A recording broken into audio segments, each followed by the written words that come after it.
Welcome everyone here in person, and I appreciate the time you've taken to join us today. We're still getting used to our hybrid format, so please bear with us, especially on the Q&A, as we try to make the best of this current situation. I want to really thank Gerald and Simon for helping us with the logistics today, and quite frankly, for making this event happen. I'll try to keep my introductory remarks brief. So with that, I'd like to say that this Epidemiology Grand Rounds lecture holds a special place in the hearts of the Mailman and public health community because it is dedicated to Dr. Alan Berkman. Alan was a teacher, my former advisor, scholar, mentor, AIDS physician, a crusader for social justice, who touched the lives of countless individuals.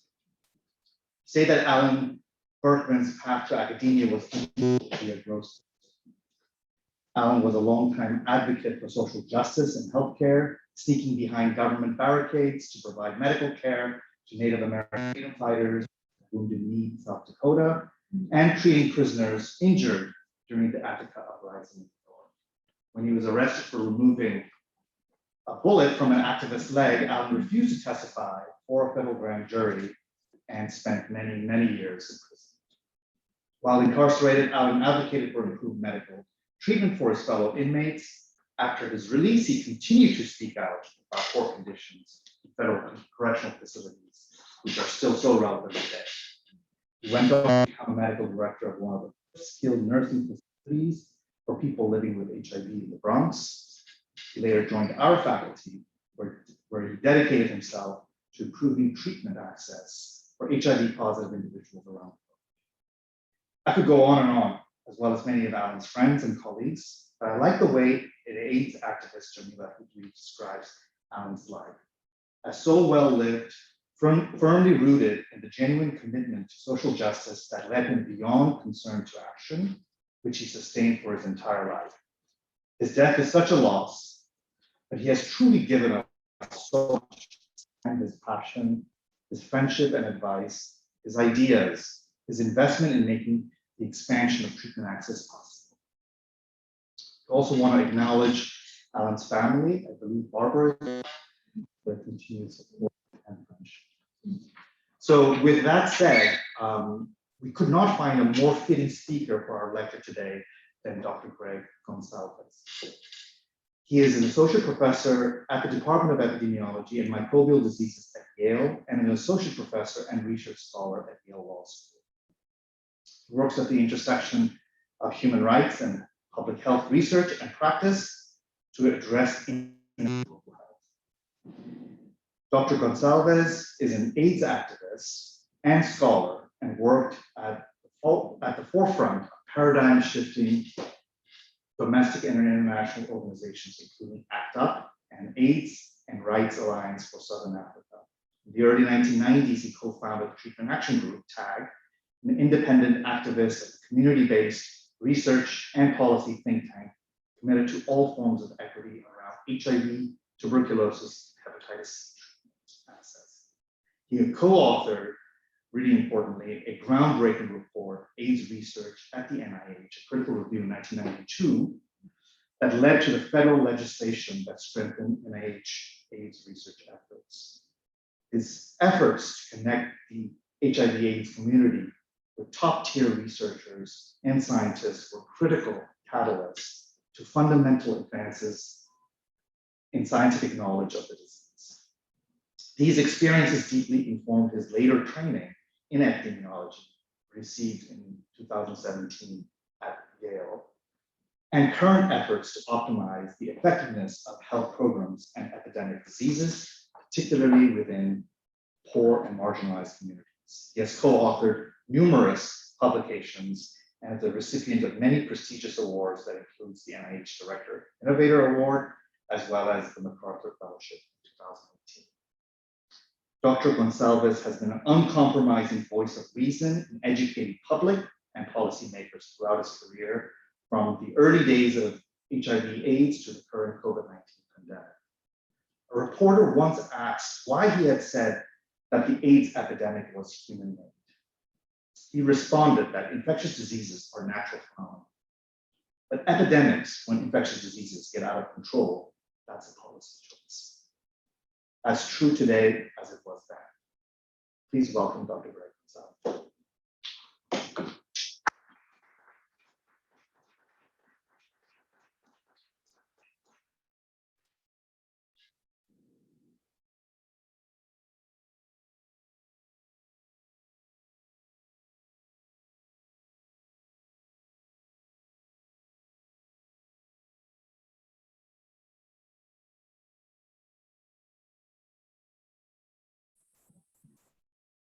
Hey, everybody. So first of all, I want to say to Barbara and to Sarah and Alan's family, what an honor this is to be able to be here with you today. I only got to know Alan at the last decade of his life when he devoted it to access to antiretroviral treatment around the world. And he was a mentor that I'll always cherish. I was thinking of talking about some old writing I did at the beginning of the pandemic with my colleague Amy Kipczynski here at Yale Law School on new politics of care, but I wrote something else for Alan with him specifically in mind. And I want to, there are no slides, I'm going to read through it because I think in sentences and paragraphs rather than bullet points. And I'll talk for 20 minutes or so, and then we can discuss and you can react to what I've said. And here we go. The name of this is called Undigging. You know, we all need myths to live by, and some of these stories we tell ourselves are ones we will cling on until the grave. In 1630, Puritan John Winthrop delivered a sermon on the flagship Arabella as it sailed towards North America called A Model of Christian Charity, claiming this new land shall be as a city upon a hill.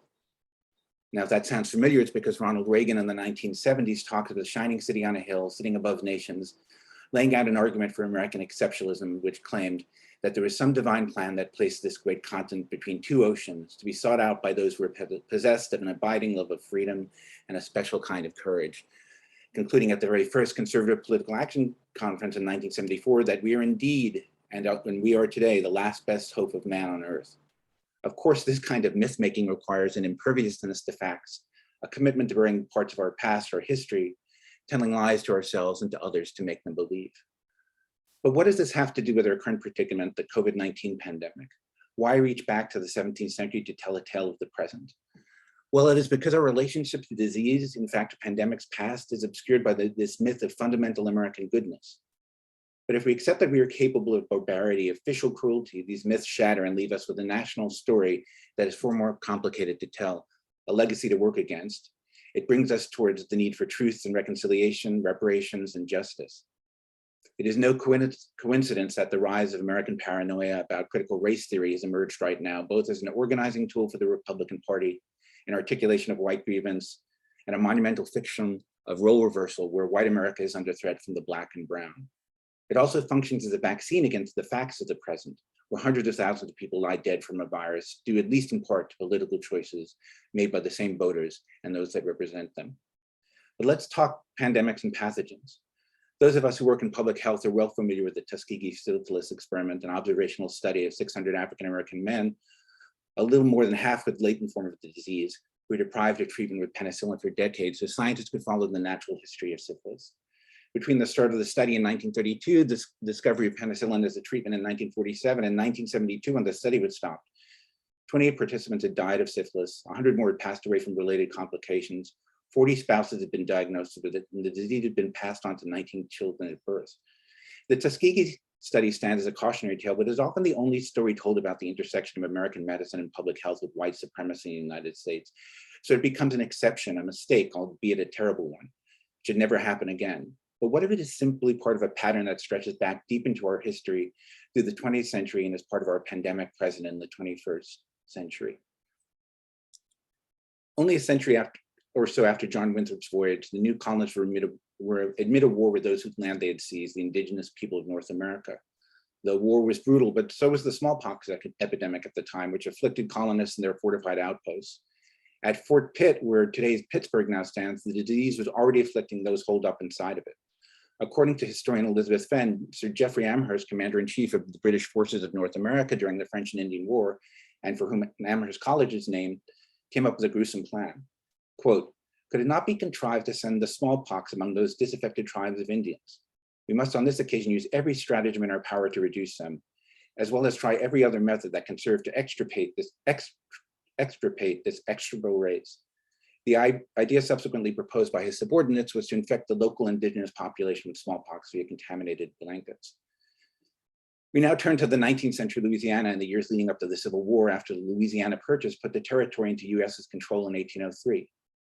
Here, infectious disease was mobilized not as a weapon, but as an excuse, a rationale for the importance of slavery in New Orleans, the heart of America's slave and cotton kingdoms.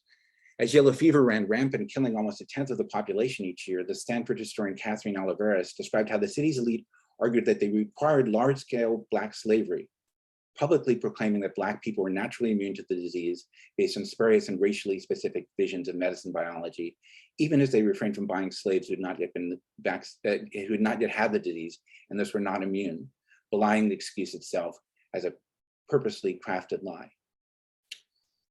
Jim Downs, another historian at Gettysburg College, has written extensively on the intersection of colonialism, slavery, and war and infectious disease. His book, Sick from Freedom, describes a chilling phenomenon in which pandemics can disappear from the historical record, depending on who is getting sick, who is dying. Before he wrote his book, there was little record of the smallpox epidemic sweeping the American South after the emancipation of the slaves and the end of the Civil War. Why? Because the disease was largely decimating freed African Americans in the region, was considered a Black epidemic. Thus, the epidemic was ignored and erased from history. The cholera outbreaks of the time, however, largely affecting white Americans, were rigorously confronted by the public health establishment and remain for us to read about now in narratives of the era. You know, we scrub history clean, we disinfect it, we cleanse it of memories that conflict with myth. Just a few more examples. Who's heard of the 1917 bath riots? I certainly hadn't. Until I started doing some research earlier this year for a class we taught at the Law School and Public Health School. So in 1917, at the border between Mexico and the US at El Paso, American health officials started fumigating workers crossing over into the city with kerosene and toxic chemicals. While a protest led by a 17-year-old young woman named Carmelita Torres, who we know little to nothing about, shut down the border momentarily, the gassing of Mexicans crossing into the US and El Paso continued into the 1960s, with agents such as Zyklon B and DDT catching the attention of the Nazi Party leaders in Germany in the 1930s. Hearing the words of Jose Berciaga, a janitor at the time, makes me shudder in recognition. He said, at the customs bath by the bridge, they would spray some stuff on you. It was white and it would run down your body. How horrible. And I remember something else about it. They would shave everyone's head, men, women, everybody. They would bathe you again with cryolite. There was an extreme measure. The substance was very strong. This all seems impossible for the country that sees itself as the shining city on a hill, but as part of our legacy. If it wasn't for David Dorado Romo, we wouldn't know about the El Paso Juarez bath riots. This is our history too. These stories, painful to tell, to recollect, to claim as our own, are horrible enough. But we also have to confront the fact that this is the architecture, the scaffolding upon which American medicine and public health are built. Janine Interlandi, who's a member of the New York Times editorial board in the 1619 issue of the New York Times Magazine a few years ago, 389 years after John Winthrop's sermon on the Arabella, wrote a piece called, "Why doesn't the United States have universal health care?" The answer, she said, has everything to do with race. And in the piece, she describes how the history I've told you has left us with a fractured healthcare system explicitly designed to exclude African Americans and other people of color from access to healthcare. In our own century, as we've fought to expand Medicaid under the Affordable Care Act, several states, many of them of the former Confederacy, have fought to keep Medicaid expansion from happening or instituting work requirements to limit enrollment. The health journalist Anna Marie Barry Jester, back in 2017, in a piece on the website 538, described how our history has imprinted itself on our present, how the maps of densities of slaves in 1860 in the US show another pattern in the 21st, of gross disparities in life expectancy and deaths from diabetes, blood and endocrine diseases, from HIV, tuberculosis, and cervical cancer.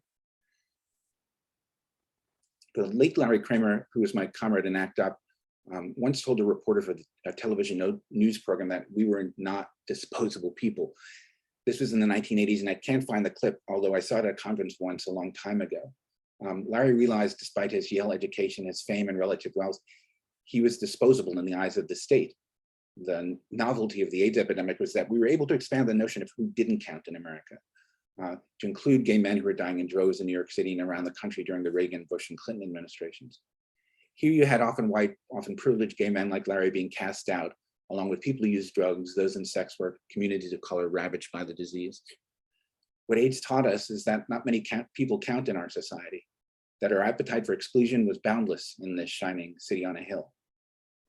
Last month, I wrote in The Nation that the death toll from COVID-19 during the summer and early fall in the American South was no accident, and that the patterns Anna Marie Barry-Jester described before the pandemic were being recapitulated today. We have another epidemic of disposable people with excess deaths among people of color far exceeding that of their white counterparts. But what I forgot to note is that our hunger for exclusion has entered a new phase in which those with power have turned against their own constituents, have begun eating their own, as GOP leaders equivocate for political advantage on the importance of vaccination, of wearing masks, of social distancing. The infections, hospitalizations, and deaths from the Delta variant have largely fallen on the unvaccinated in Trump voting counties, with the ranks of the disposable now open to roll in small town white voters, and those in suburban and urban areas have supported the former president and are some of the most hardcore vaccine refusers. Who matters in America today? Well, follow the money. As wealth has gotten concentrated among a smaller and smaller class of Americans, the deserving, those who matter, seem to grow smaller and smaller. And while it is a temptation to blame the GOP, what counts for the political middle in America, the golden center, is one in which Democratic senators like Joe Manchin from a poor state like West Virginia can moan about creating an entitlement society, he said last week, while he sips cocktails on his houseboat, one insured for $700,000, about 15 times the median income of residents of his state. And while the mainstream media gets painted as relentlessly liberal, reporters for the New York Times like Luke Broadwater and Michael Shear, Jonathan Wiseman and Jonathan Martin have painted the problem as progressives pushing for the president's $3.5 trillion American Jobs and Families Plan, which earned criticisms from former Obama aides like Dan Pfeiffer, who chided DC political reporters as fetishizing bipartisanship and ideological moderation to an extent that they cannot fathom the idea that the self-described moderates could be the problem. Meanwhile, my colleague at The Nation, Joan Walsh, asked, why can't the media get this story right? In fact, the president's bill is popular. It offers once in a generation chance to bring the US up to code in terms of social protections, to extend the benefits to many of the disposable people in America and shore up the foundations of the safety net that can protect us against the next pandemic, but for its effects, so painful to so many over the past 2 years. But there's a deep investment in the US in the narrative of the deserving and the undeserving, those who matter and those who don't. The story's roots are in race, first in wiping out indigenous people, then in maintaining chattel slavery, in the continuing subjugation of African Americans after emancipation, in creating a cordon sanitaire defined by ethnicity, sexuality, and gender. And I didn't get the chance to talk about sexually transmitted diseases, women in the Chamberlain-Connex, go look it up. It's another incident and era in American history that not many people know about, but should horrify you when you read the details. In addition, the threat to us is always from the other, and the other always being not white, not straight, not male, and where they are poor and, where the threat to us is always from the other than white, straight, and male, and where they are poor, where they and the poor don't count. You know, the shining city on a hill from 1630 looks less like a beacon nowadays, more like a medieval castle, meant to project wealth and power, to provide refuge to those who can afford the privilege.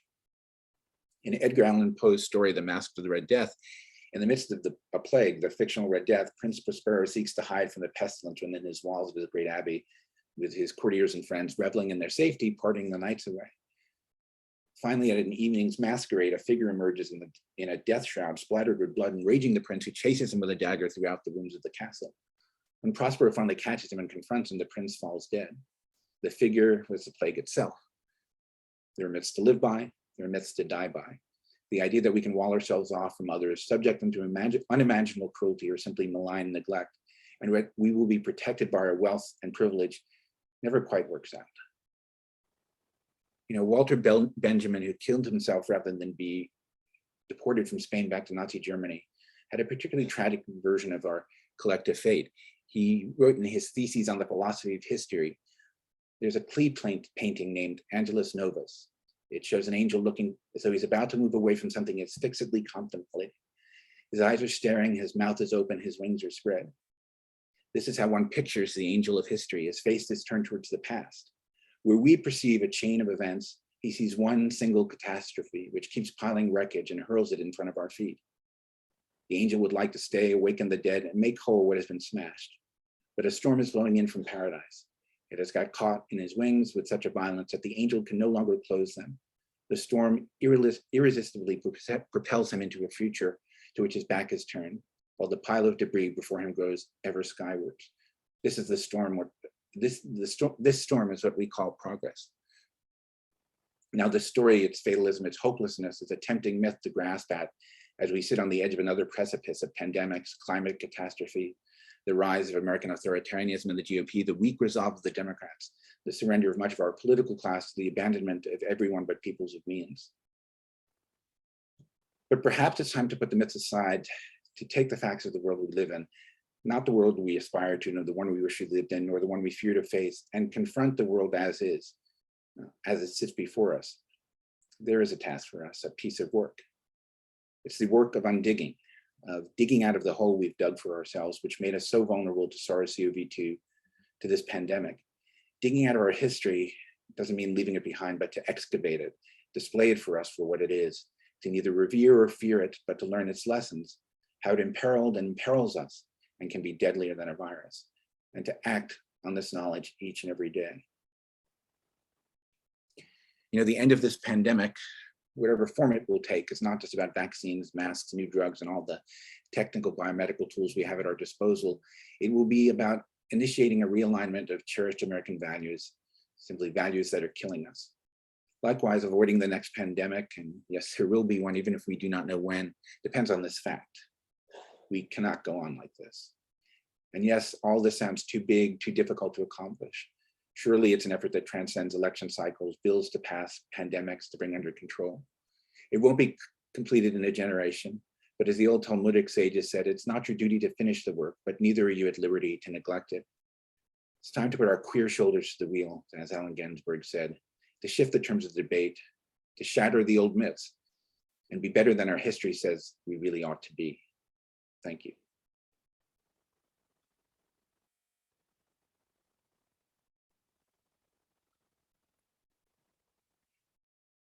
So we can discuss any of that or anything else you'd like to talk about.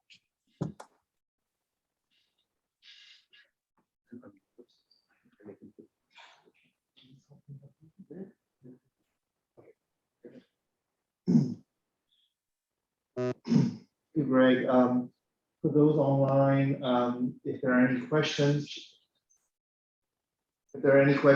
please put them in the chat, or they can ask the questions themselves. or they can ask, yeah, or you can ask questions on that. We've given everybody the ability to unmute themselves, so if you'd like to ask a question, you can, or if you'd like to put a question in the chat, you can as well.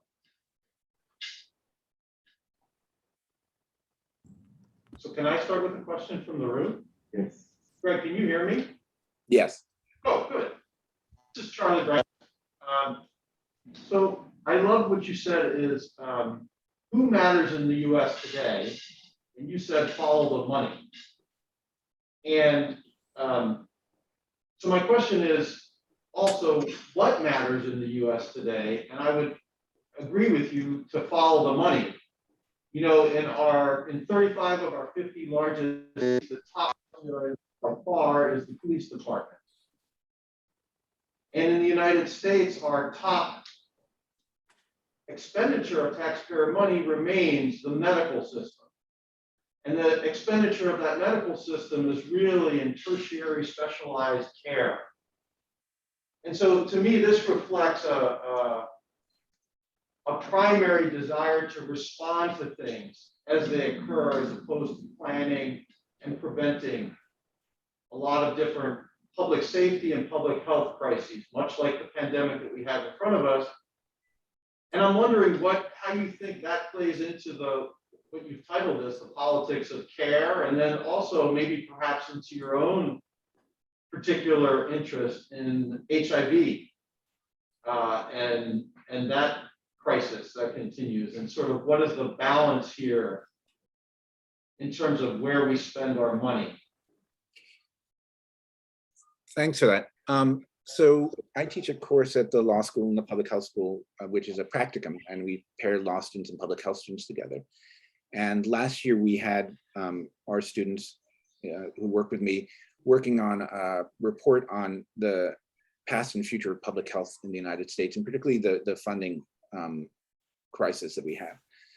For every dollar we spend on healthcare in the US, we spend 3 cents on public health, right?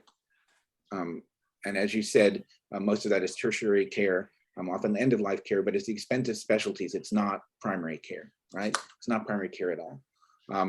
And in the discussions we had with experts around the country, it's pretty clear that we need a new politics of care, but we also need a new funding structure for public health. And that's going to require some sort of innovative thinking around a mandatory funding stream, so that public health becomes an entitlement. You know, Joe Manchin may not like an entitlement society, but we should be entitled to a public health system that protects us from pandemics, but also from chronic and infectious diseases that were with us before 2019.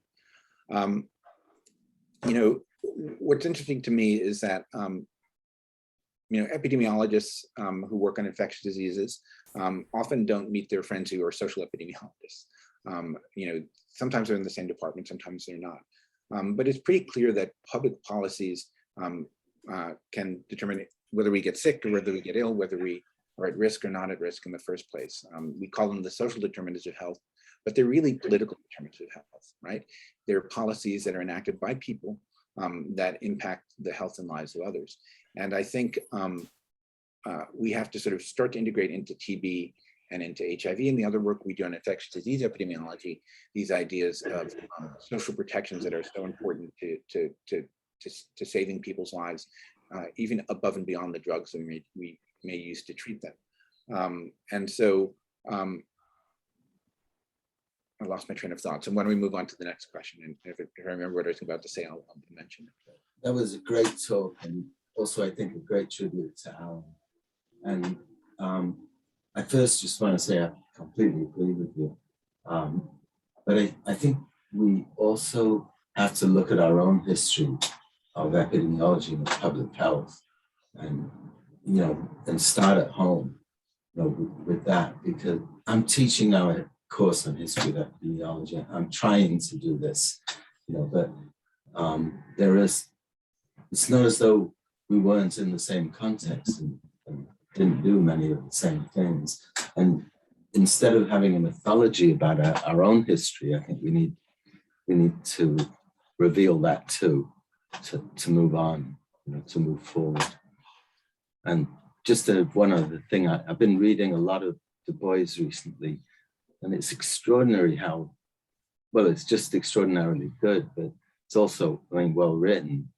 But, you know, the continuities between what happened after Reconstruction and the mythology that was created, there's so many parallels with today. But that's enough. No, Ezra, I agree. I mean, the stories I told from, you know, all the way from the beginning of American history, well, maybe probably more relevant in the 19th, 20th, and 21st, are self-inflicted. We were complicit in all that happened as part of the public health establishment, gassing people during the 20th century in El Paso as a matter of public health, you know, and so barbarically that the Nazis learned from the events that happened on the El Paso border. If you look go back into the archive and look at Nazi history, there's pictures of these gassing facilities on the border between the US and Mexico. That was done in the name of public health. The Tuskegee experiment, the Chamberlain Conacks were promiscuous women, which are defined as basically all single women, were quarantined in San Francisco as an infectious disease risk to our World War I troops, was public health, right? Tuskegee was public health. You know, I think we have to realize that we're not a beleaguered field that just, you know, a little bit more money and a little more attention could put us on the right track. We have to struggle with our own ghosts too, and our own myths. I think you're completely right. I have a We have a question from Dr. Walker El-Sadr. Yes, hi, Greg. How are you? I'm wondering whether you can touch a bit on sort of your own trajectory, Greg, and or I mean, all of us sitting here at our school or whatever, we're kind of in an ivory tower in many ways. And how do we, what is the role of academics in terms of being activists or advocates? And is that dual identity an acceptable identity? Or some people would say, I'm in academic, others can do the work of advocacy and so on. Could you touch on this whole struggle around that? Boy, I mean, so, public health is not basic molecular biology. Some of it is, but the core work of public health is embedded in the political, right? Every public health official in the United States reports to a mayor or a governor or a president or a Congress or a legislature. So the work of public health on a daily basis is political. As I tried to suggest, while we love to describe the social determinants of health, we never say where they come from. Whether it's redlining or the prison industrial complex or sort of taxation policy or housing policy, all these are political choices that impact epidemiological outcomes. And so the idea that you can separate your technical expertise from the world, from what's going on in the world is an exercise in sort of deliberate indifference and deliberate ignorance. Wafa, what was one of the most amazing things I've seen happen during the COVID pandemic is that our old, infectious disease friends who, maybe were a little bit shy about acting up in the 90s, not everybody, but, AIDS clinicians, AIDS researchers, and other infectious disease researchers, both in public health and clinical medicine, stepped up in a big way, right? The COVID-19 working group in New York City, but the work we've done on vaccine access, the work we did sort of beating back the Great Barrington Declaration and sort of the letter rip ideology of Scott Atlas in the White House. Mathematical modelers like Mark Lipsitch at Harvard, Carlos Del Rio and at Emory, Rochelle Walensky before she was the CDC director, everybody stood up and was unafraid to do it. And I don't think there's any going back, right? We know from the AIDS epidemic what it means to sort of be forgotten and to sort of leave it to the experts, right? And we did it again with COVID-19, thinking that we would have a technical solution to get us through this. But now we're in the second year of this, and the end is maybe in sight. But we still have these sort of structural deficiencies that are really going to leave us vulnerable to the next pandemic, which are all tied to sort of the infrastructure of American public health and healthcare. My colleague Elizabeth Bradley, who's now the president of Vassar, but used to be at Yale, wrote a book called The American Healthcare Paradox and said, we spend a lot of money in the United States on healthcare, but we have terrible life expectancy outcomes. What's going on? And what she described was the fact that we basically have no sexual welfare state in relative comparison to our industrialized peers. And that's a political choice, right? So if you care about epidemiology from microbial diseases, the department I'm in, or chronic diseases, you're going to have to care about the way the world works. Surely, if you work on a much more basic science, maybe you don't have an interest or an inclination to do it, but it's all tied in one long string back to what's happening out in the world. Thank you. Hi, we had a question in the chat from Kubi. Kubi, would you like to unmute yourself and ask your question? Yeah, wonderful listening to you. I'm sure, although I hate to speak for those who are no longer with us, I'm sure Alan would have cherished every minute of what you had to say. My question is really very simple. You're a really smart guy. You want to give us a clue as to how this pandemic ends? I mean, I know you told us it was going to, and I'm sure that's true, but how? So, and thanks, Ron, and I know your role in Alan's life, so hearing you, having a chance to talk to you is a big honor. So ending the pandemic, look, there's the technical fixes, right, that we need to do. More people vaccinated. You know, for all the smart people in the White House and our friends at CDC, you know, there's been a sort of vaccines are going to save us idea that we're going to boost the unvaccinated and the willing, and we'll see what happens. See what happens after that. The idea that we needed to send masks to every American household was raised by the Trump administration, was raised by the Biden administration early on, and it's only now that they're thinking that maybe we should scale up the production of masks and other non-pharmaceutical interventions. There's a whole sort of magic bullet approach to the pandemic, which is, in a weird sense, a return to wild type. It's how the biomedical research establishment thinks. You know, Ecklander has proposed this new pandemic preparedness plan. It's all big toys. It's all big toys. It's all big science. I believe this thoroughly, that we're not going to get out of this pandemic until we start to build something that Amy Kopczynski and I were talking about, which is new politics of care. And it means confronting the legacy of white supremacy and neoliberalism in the United States and building up public health from the ground up, right? We can have all these fancy interventions to prevent the next pandemic. We can keep vaccinating people as much as we want. But the weakness of that substructure, of that foundation is going to kill us. You know, for all the people who are vaccine defiant and don't want a vaccine, there are plenty of people, you know, in cities and places around the United States who've never been touched by the health system or public health, and who would take a vaccine if we help them to be able to do it.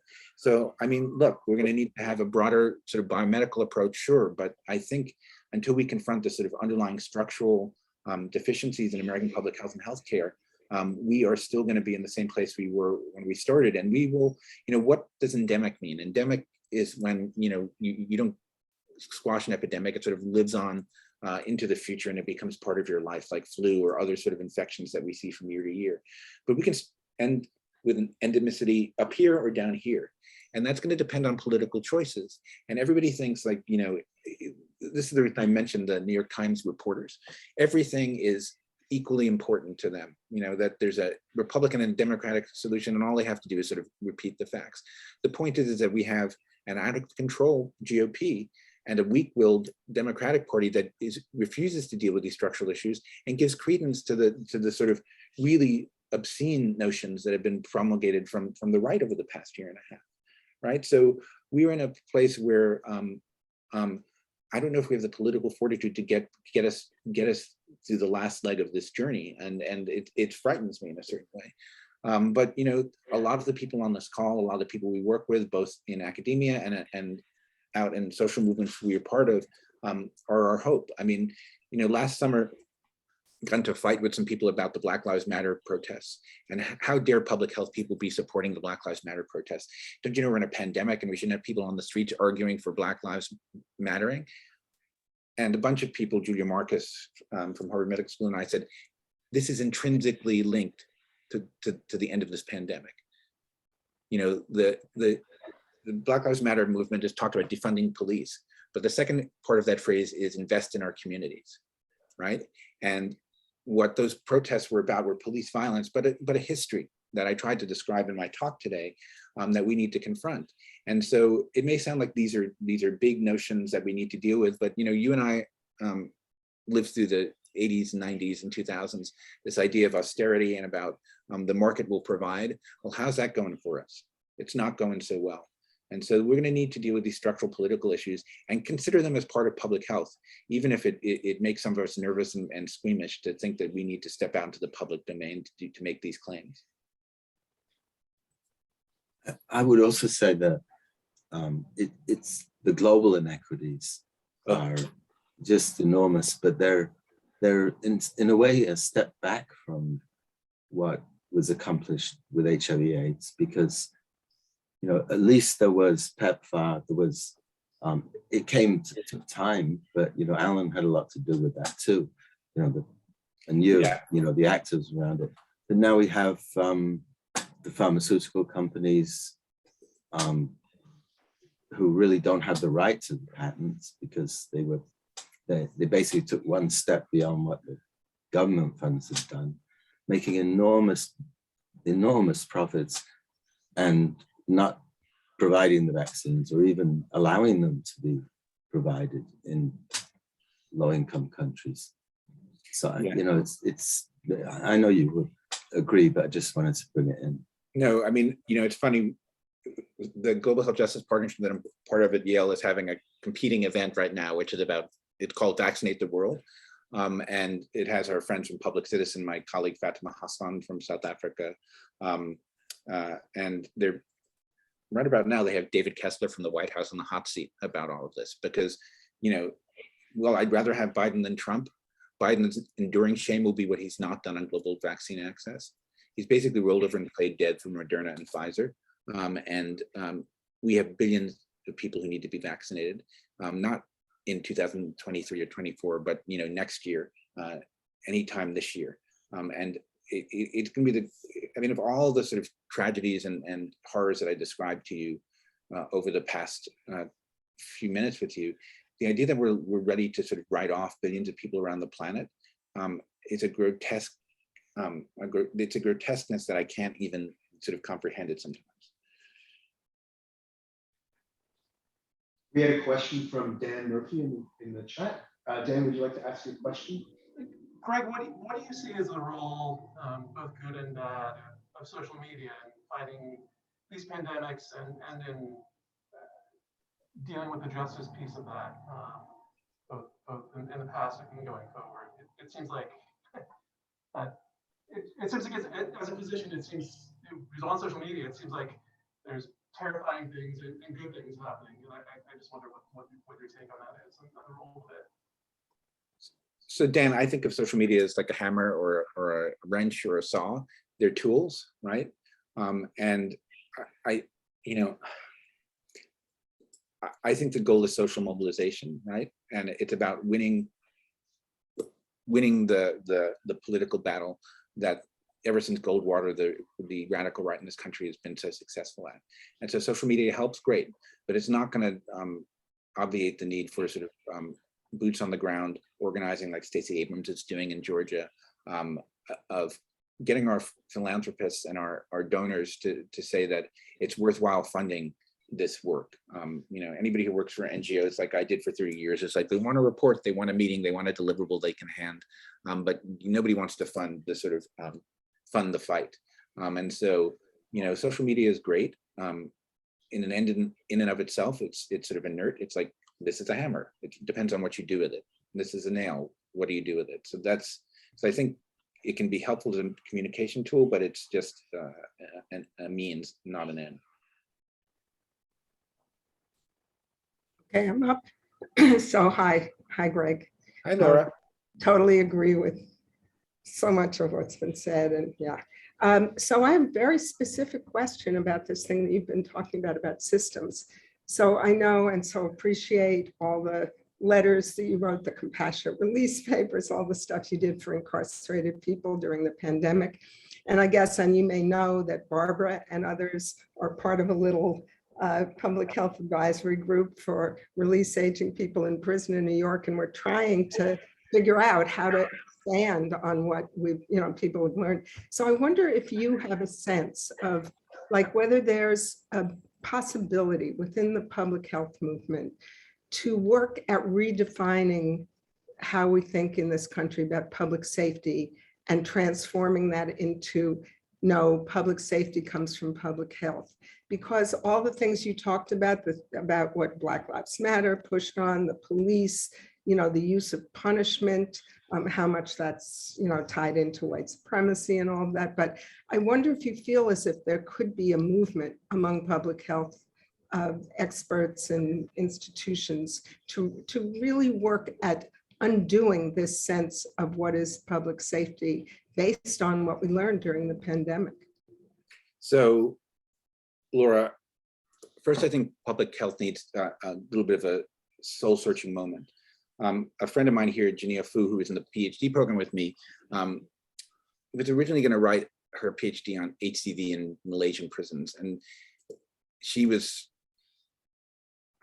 I'd say, a little bit disgusted about the idea of sort of doing research on people who are incarcerated rather than figuring out how the carceral system put people in these positions in the first place to infect with HCV. And she wrote her dissertation on how public health and the carceral state work hand in hand, and that how public health has been able to define people not as criminal threats, but as public health threats. It's some of the stuff we discussed in this talk. And I think the link between the carceral state and public health needs to be interrogated and pulled apart and severed, right? Another interesting guy who's out at UCSF has written, Mark Fleming is an anthropologist, has talked about how we use high utilizers in our healthcare system. We put their fate a little bit in the medical system, but also if they don't maintain their psychiatric medications or their methadone, they often get handed back to the carceral state. And so we need to deal with this in a big way. We need to clean our own house and interrogate our own sins before we think about building a new movement. But look, most of my research life, which I didn't talk about today, is about people who use drugs. And the carceral state is by far the most important driver of terror and ill health in the context of the people I work with. So yeah, we do need to build a public health movement that is works side by side with people who are incarcerated, people who were incarcerated, and thinks that the rights of people who were incarcerated or were incarcerated as central to our mission. Prisons push people into the path of epidemics. Nick Furtenberg said this to me at GMHC like 20 years ago, and it's been in my head ever since. Prisons do no good in terms of the health of Americans and makes things worse for them. So I do agree. It's a no-brainer for me, but it means really pulling people who have lived experience into the public health field and not making it an academic exercise. Okay, we had a question from Mary Patton in the chat. Mary, would you like to unmute yourself and ask your question? Hi, that actually I think is from Susan Reverby. I shared the Zoom info with people, so unless there are like 4 Mary Pattons here. Okay. I know Susan. I see Susan's question. It's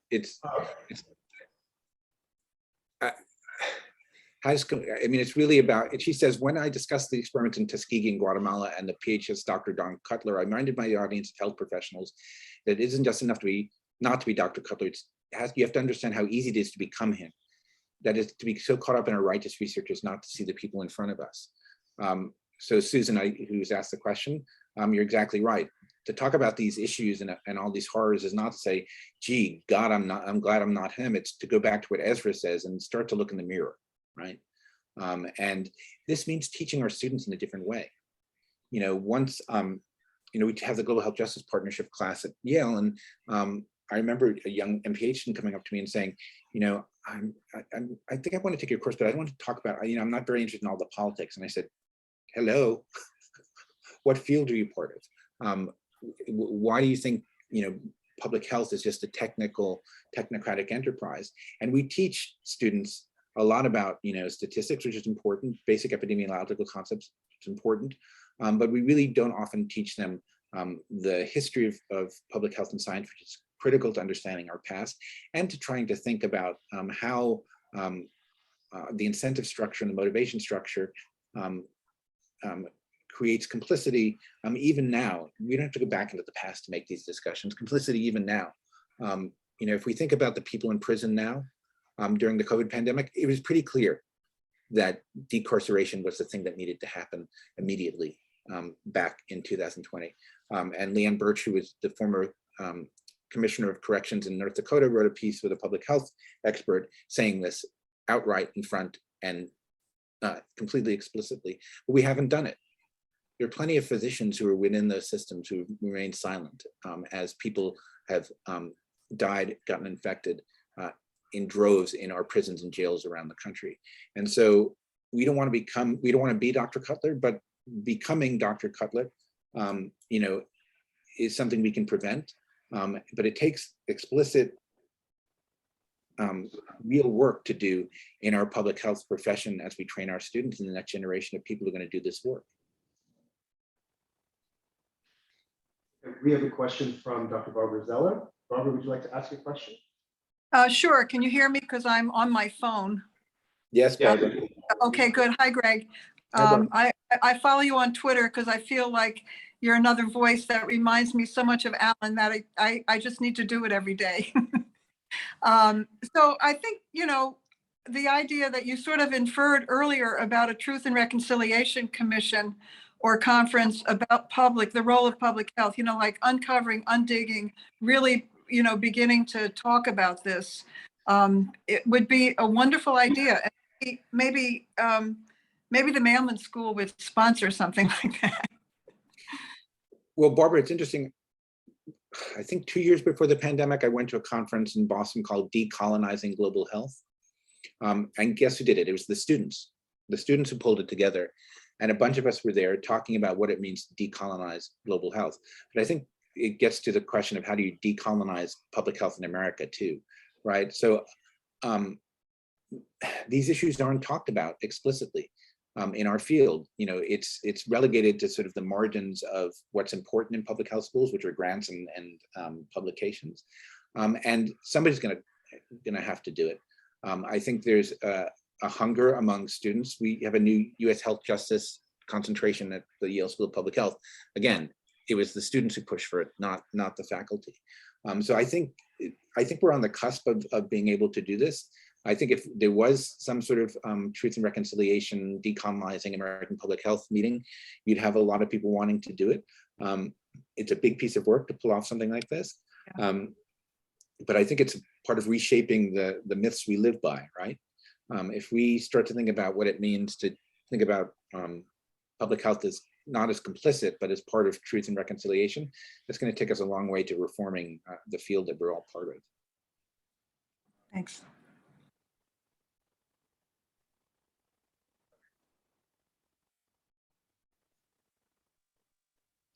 Any more questions?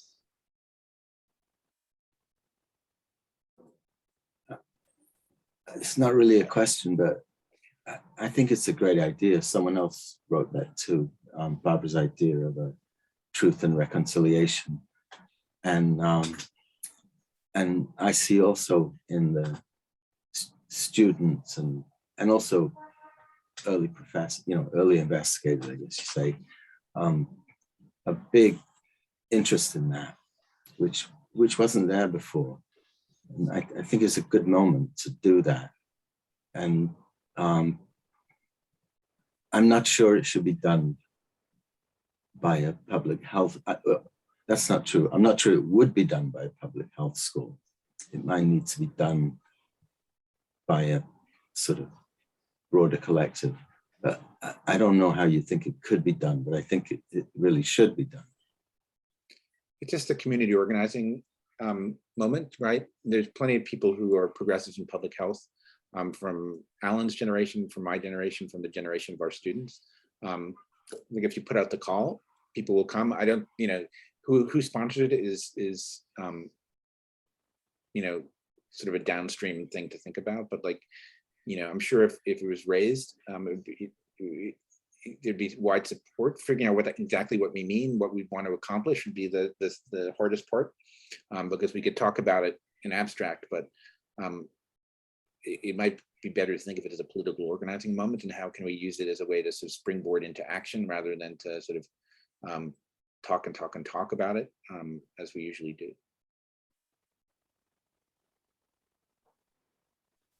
That's good. If you're interested and want to form a group to do it, I'll join you. Cool. I'll write to you afterwards. And Barbara. Time, right? Yeah. So, Greg, can I follow up on a question that someone asked? I don't remember who it was. Can you hear me? Can you hear me? Right? So a question that someone asked about public safety and sort of the relationship between public safety and public health. And I'd just like to get a sense of what you think, what that would be. Is there value to conflating those?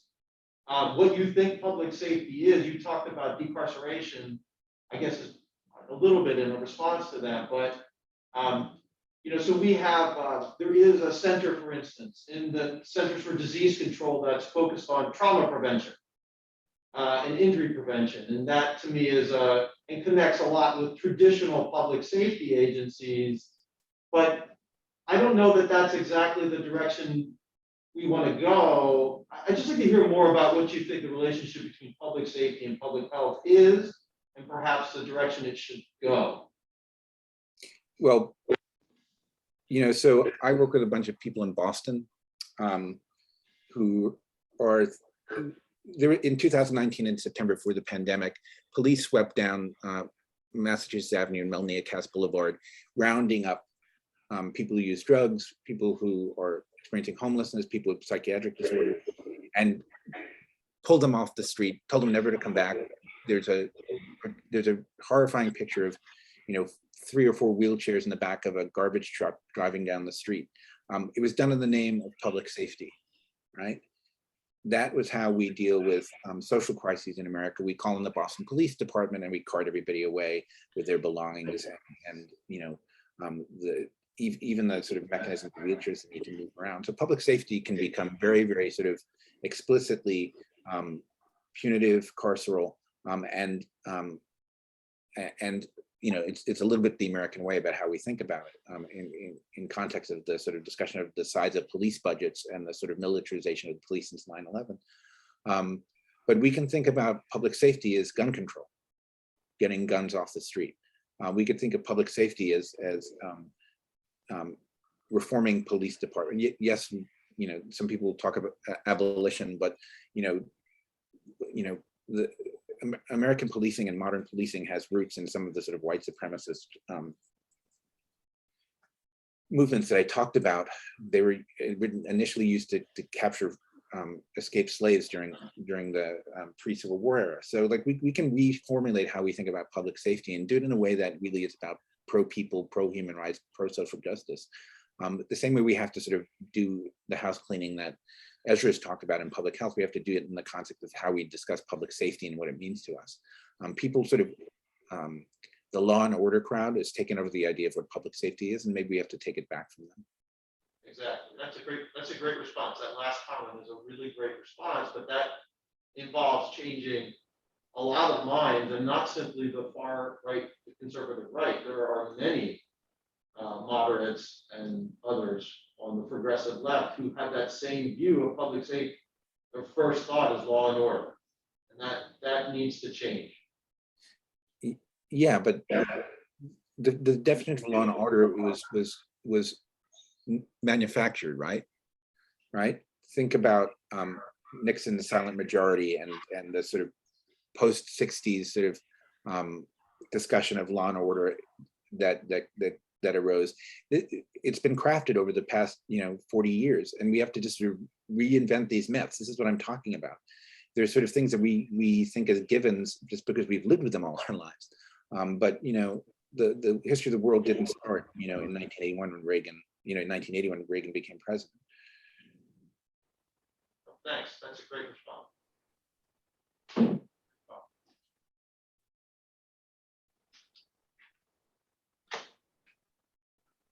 Greg, there's a few comments made by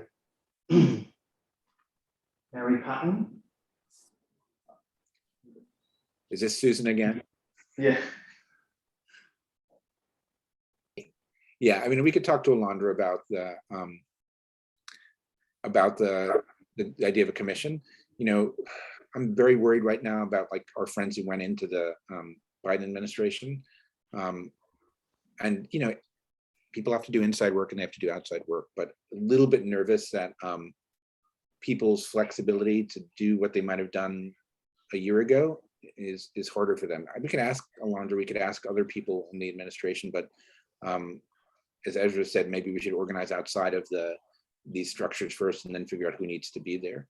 And as for mass casts, it's a few months ago, actually less than a few months ago, there's a word that the Boston police were going to do this again, and the ACLU stepped in to confront the acting mayor of Boston, the mayor of Boston, and the general counsel of the city. But this is how and Boston's a liberal city. If this is how we deal with social issues in the People's Republic of Massachusetts, what hope is there for the rest of us?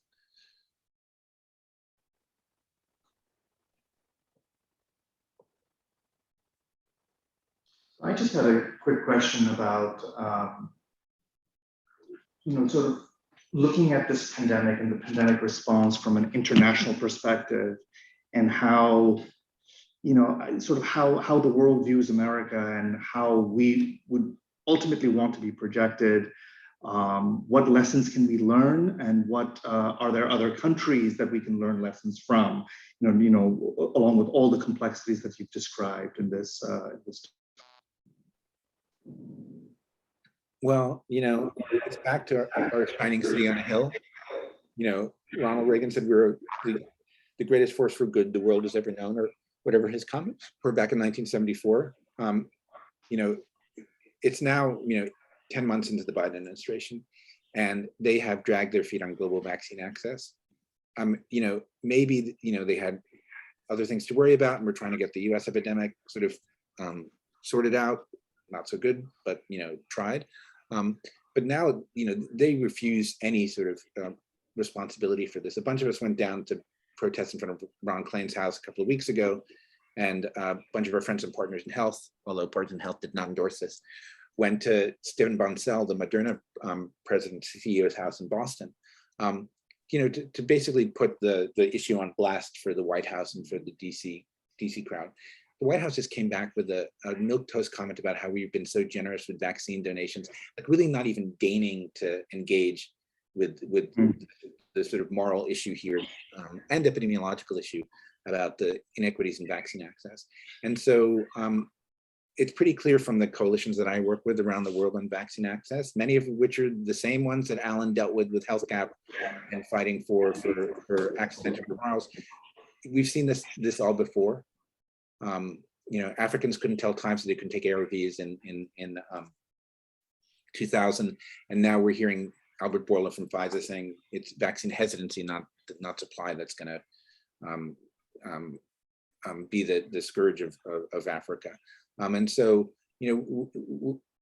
for all the world's relief that Trump is gone, Biden has become a supreme disappointment in the fact that he's frankly letting people die, letting people get infected, which is morally repugnant, but it's also epidemiologically foolish, right? And economically foolish. Mm-hmm. We're not going to recover. Ron was asking how we get out of this pandemic. We get out of it together, right? We don't get out of it by sort of saying in the Northeast, where we have 60 to 70 to 80% vaccination, we're just going to wall ourselves off from the rest of the world and we'll go back to our business.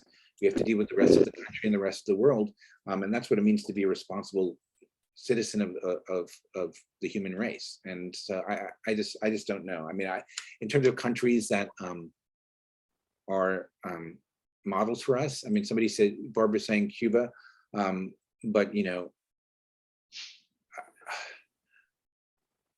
I think the overall sort of drift towards sort of ethno-nationalism and stuff that's happening now puts us, the civil society and the rest of us sort of outside sort of useful state actors who could be helpful. It's been very hard to get any of the countries around the world to support the TRIPS waiver, for instance, even though the US says it does in name. So I think I'm not sure state actors are providing much hope at this current moment.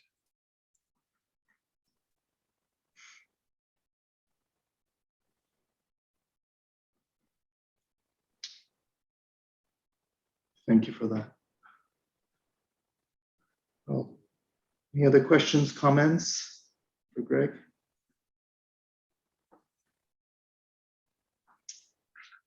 Okay. Well, thank you so much, Gregg, for your time and talk. It was a really great discussion. And if there's no more comments, we look forward to seeing you in New York sometime soon. Great. Yes. Bye, everybody. Okay, take care. Thank you again. Thanks, Thank Gregg. you, everyone. Bye-bye. Bye.